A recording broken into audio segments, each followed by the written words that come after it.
ఆంధ్రప్రదేశ్లో drugs mafia నెమ్మదిగా పాగా వేస్తుంది.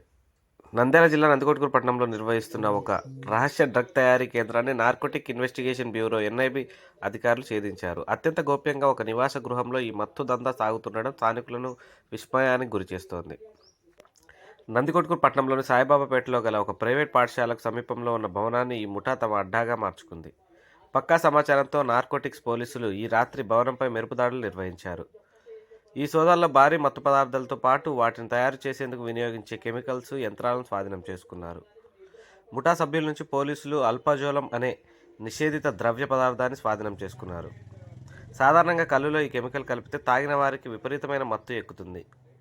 అమ్మకాలు పెంచుకోవడానికి, ఎక్కువ మందిని బానిసలుగా మార్చడానికి ఈ ముఠా కల్లు దుకాణం ఈ ద్రవ్యాన్ని సరఫరా చేస్తున్నట్లు పోలీసులు అనుమానించారు.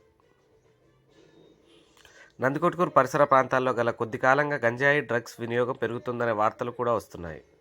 కొద్ది రోజుల క్రితమే సుమారు 50 కేజీల గంజాయిని పట్టుకున్న ఘటన మరొక ముందే ఇప్పుడు ఏకంగా తయారీ కేంద్రమే దొరకడం కలకలం రేపుతోంది. విద్యార్థులు, యువతను లక్ష్యంగా చేసుకొని ఈ దందా సాగుతున్నట్లు అధికారులు భావిస్తున్నారు. ఈ కేసులో 4 నిందితులను అరెస్ట్ చేసి రహస్యంగా విచారిస్తున్నారు. ఈ ముఠా వెనుక ఉన్న సూత్రధారులు ఎవరు, వీరికి ఇతర ప్రాంతాల్లో ఏమైనా సంబంధాలు ఉన్నాయా అనే కోణంలో దర్యాప్తు జరుగుతోంది. పట్టణ ప్రజలు అప్రమత్తంగా ఉండాలని, అనుమానాస్పద వ్యక్తుల గురించి సమాచారం ఇవ్వాలని పోలీసులు కోరుతున్నారు.